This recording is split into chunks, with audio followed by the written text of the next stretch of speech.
Om Swastiastu. Selamat siang, selamat datang di dalam podcast channel kita.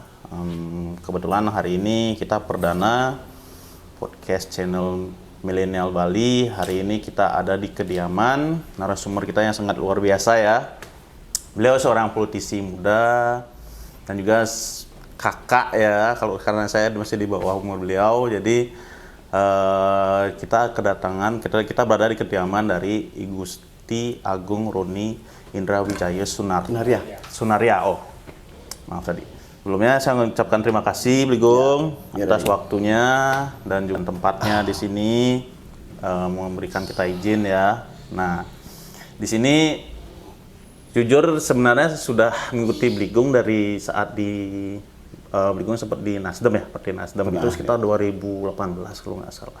2016 ya, bahkan sudah 2016. Lebih awal lagi 2016. Nah, 2016. Mungkin di sini teman-teman yang nonton channel kita kan belum mengetahui Bligong secara mungkin track recordnya terhadap organisasi apa dan juga backgroundnya seperti apa. Mungkin Bligong bisa ngasih kita sedikit pandangan informasi tentang itu. Ya, terima kasih banyak. Siap. Om Swastiastu. Jadi, kayak perkenalan apa aja ya. Jadi santai aja. Santai aja ya. Mungkin kalau di dunia politik orang mungkin nama lengkap yang nggak terlalu orang paham. Benar. Kalau orang nyebut Gong Roni gitu orang tahu. Siap. Jadi kalau dari terjun dunia politik, saya sebenarnya dari SMA sudah organisasi. SMA saya tamatan 97, saya sudah organisasi 97. Tamat SMA saya kuliah Udayana Teknik. Oke. Saya ya salah satu anggota SNAT di sana, teknik, dan tahun 98 kebetulan ikut terjun saat peruntuhan rezim. Luar biasa. Itu jadi pas era reformasi berarti ya. Nah, kalau orang sekarang berbicara sih aktivis. Oke. Aktivis, tapi kalau saya bilang sih nggak usah saya bilang aktivis. Bahasa sekarang aja lah. Kalau bahasa saya sih pelaku lah. Karena kalau berbicara aktivis, banyak orang berbicara aktivis tapi mereka bukan pelaku. Oke. Jadi setelah 98 mulai ada gejolak pergerakan. Tahun 99 saya terjun di politik praktis. Dan politik praktis kebetulan saat itu saya di PDI. Oke. PDI. Tapi bukan PDIP. Oh iya. Pada waktu itu kan belum ada bentuk gambar PDI ya, PDIP seperti sekarang tuh belum ya. 99 ada. Oh gitu. 99 ada. Oke. Kalau pemilu 97 belum ada. Belum ada ya. Oke. 99 saya di PDI. Oke. PDI kalau orang dulu ngomong sih PDI Suryadi. Oke, siap. 99 sampai 2009 saya di sana. Sudah itu 2009, 2010 saya masih tetap di politik. Tapi hanya sebagai inisiator di Bali untuk Hanura kemarin. Oke. Sama Pak Oles segala macam cepat kita di sana. Tapi nggak all out sih saya di sana. 2016 saya gabung di Nasdem. 2016 gabung di Nasdem. Sampai 2019 saya bertarung kemarin pakai kendaraan Nasdem. Untuk di Kota Denpasar. Tapi ya mungkin Dewi Fortuna tidak bersama kita. Dan saat itu 2019 itu politik masih pragmatis. Jadi masih jual beli suara terjadi. Semoga di 2024 besok ini tidak terjadi lagi pragmatis. Semoga saya berharap besar sih. Tidak hanya dari segi pemilih pemula. Tapi orang-orang tua pun harus sudah melek. Kebetulan sekarang ini saya jadi anggaplah pimpinan Partai Garuda di Bali. Dipercaya, diberikan mandat. Gitu. Jadi itu sejarah singkat lah. Luar Kalau mau biasa. Sejarah panjangnya lain lagi. Luar biasa. Jadi dari tahun 97 itu sudah memulai ya. Sudah mulai sampai sekarang, wah itu udah 20 tahun lebih berarti. Nah, ini menarik nih, Bligung. Saya kan dengar Bligung itu sekarang di Partai Garuda. Ya. Kalau saya sempat cari informasi bahwa Partai Garuda itu sudah ada dari tahun 99 ya? 99. Nah, cuman berubah namanya. Berubah nama. Oh gitu. Berarti apa sih dasar Bligung memilih Partai Garuda sebagai pelabuhannya sekarang? Apakah ada ideologi dari partai atau apa ini motivasinya lah? Gitu. Kalau Partai Garuda seperti yang tadi Yus bilang, Ya. 99 memang Partai Kerakyatan Nasional. Oke. Siap. 2015 berubah nama menjadi Partai Garda Perubahan Indonesia. Setelah itu sekarang berubah nama menjadi Partai Garda Republik Indonesia. Kenapa saya mau menahkodai Garuda di Bali? Satu, platform Garuda memang platformnya Partai Anak Muda. Oke. Bukan berarti segmen anak muda ini banyak partai yang menggarap.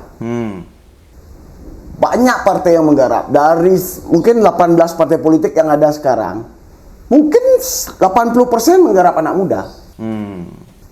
Terlepas dari 3 partai besar yang memang punya basis massa kan. Partai baru itu semua menggarap segmen anak muda. Tapi Garuda ini kami tidak menggarap segmen itu. Partai Garuda ini berdiri di tengah-tengah anak muda. Oke. Beda kan bahasa menggarap dan berdiri di tengah-tengah. Kalau menggarap kan anak muda dieksploitasi. Iya, iya. Kita sebagai anak muda, generasi milenial lah, generasi Z ya. Masa kita mau dieksploitasi? Iya, iya. Jadi Partai Garuda ini berdiri tengah-tengah anak muda dan bersama anak muda. Oke. Oke. Jadi itu. Ya, soalnya ini menarik karena dari riset ya, riset nasional. Karakter dari para pemilih milenial dan generasi Z. Mereka itu independen. Betul. Mereka itu tidak fanatik dengan partai, tapi mereka lebih objektif lah, gitu. Melihat sesuatu tuh lebih ke bagaimana, apakah ini kualitas atau tidak seperti subjektif lah. Mereka tidak fanatik dengan subjektif. Nah, ini yang sekarang saya mau nanya sama Bligung ya. Sebenarnya sosok politisi yang baik untuk Bali itu seperti apa sih, Bligung? Gitu. Dari kacamata Bligung itu ya, gimana sih seharusnya politisi Bali itu, gitu loh. Nah, itu. Oke lah. Kalau menurut saya, politisi Bali itu tidak hanya berbicara tentang ajak Bali, tidak berbicara nindehin Bali. Bali ini sudah ada. Bali ini namanya begitu besar.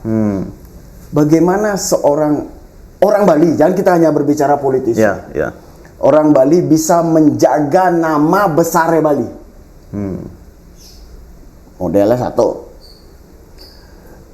kita ini hidupkan dari adat dan budaya. Jangan sampai adat dan budaya kita ini tercoreng oleh ulah kita sendiri. Mungkin sempat viral kemarin pemangku melakukan asusila, Pinandito melakukan pelecehan, dan yang paling baru sekali kan mengatasnamakan pecalang adat yang melakukan pungutan liar wisatawan itu. Oh iya. Itu pungli kan? Iya. Berarti yang menodai Bali itu bukan orang luar, kita sendiri. Karena apa? Ini kesalahan pemimpin-pemimpin kita yang terdahulu. Kesalahan itu yang terus kita tumpuk ya jadi begini. Kesalahannya apa? Mancanegara, tamu-tamu asing itu datang ke Bali itu tidak lihat hotel, bukan hotel yang dicari. Pariwisata itu yang dia lihat itu adat dan budaya kita. Iya benar. Itu yang saya rindukan. Itu loh. Kalau mau ngajak Gen Bali, kita berbicara ngajak Gen Bali. Bali ini sudah ajak. Dari mungkin saya belum lahir, Bali sudah ajak. Ayo kita jaga ini. Tradisi mau patung itu. Apalagi kita mau galungan besok. Tradisi mau patung itu harus kita jaga. Tradisi ngelawang barong itu harus terus kita bina. Inilah bina anak-anak muda. Apabila perlu, itu yang disubsidi. Bukan Balai Banjar yang disubsidi. Berarti sejauh ini pemerintah hanya melihat di sesuatu yang terlihat aja ya. Betul. Mereka fokusnya ya Di permukaan. Mereka tidak masuk ke dalam. Iya. Coba masuk ke dalam. Banyak loh saudara-saudara kita yang mungkin kemarin kisruh cari sekolah, kan banyak yang terjadi putus sekolah. Kenapa nggak itu kita perjuangkan? Jangan itu kita eksploitasi untuk mencari suara pemilu besok. Banyak politisi bermain ini jatah-jatah jual bangku sekolah itu, mereka pakai surat sakti. Itu target mereka kan meraup suara. Janganlah. Itulah. Jangan bodohi-bodohi lagi. Masyarakat ini jangan terus kita jejali dengan hal-hal kebodohan. Itu kalau menurut saya. Jadi kan beda koki, beda masakan. Iya, benar. Jadi perspektif anak muda yang berbicara seperti itu gitu. Oke, berarti menurut Ligong seorang politisi Bali itu harusnya mempresentasikan bagaimana budaya dan adat itu tetap ada, kan gitu. Bagaimana kita berjuang agar ini tetap bertahan lah generasi ke generasi gitu. Kalau boleh sedikit saya tanya, Ligong, kira-kira bagaimana cara yang lebih, misalnya Ligong anggaplah ya, Ligong Astung Karo ini bisa dapat posisi sebagai anggota legislatif kan itu. Apa sih yang akan Ligong lakukan untuk agar visinya itu bisa terlaksana? Apa misi yang akan Ligong lakukan kira-kira dalam hal itu? Makanya sekarang gini guys, kita harus belajar mana kewenangan legislatif dan mana kewenangan eksekutif. Oke. Siap. Sekarang banyak calon-calon legislatif yang tidak tahu kewenangan legislatif itu dia campur rata dengan eksekutif. Oke. Dia berbicara mengentaskan kemiskinan, sekolah gratis, itu program eksekutif. Benar, ya. Siap. Programnya legislatif tuh, ya kita tekan undang-undang adat ini harus berlaku. Oke. Walaupun undang-undang Bali ini sudah disahkan kemarin, tapi undang-undang adat Bali ini beda. Perarem itu harus kita tekan, itu jadikan hukum. Itu kalau kita berbicara untuk Bali. Tapi kalau Astung Karo saya di sana, saya tidak bisa berbicara untuk Bali saja. Pandangan kita sudah untuk Indonesia. Berapa adat yang ada di Indonesia itu harus kita perkuat. Jadi banyak kesalahan nih guys, sebenarnya. Ini harus diluruskan. Caleg-caleg, calon legislatif, mereka berbicara sekolah gratis, mereka berbicara kesehatan, itu wewenang eksekutif. Dia nggak bisa itu berbicara itu. Nah, soalnya itu saya menanya seperti itu karena kan saya dalam perjalanan ke sini itu kan sudah ada tuh. Bali-Bali. Ya kan.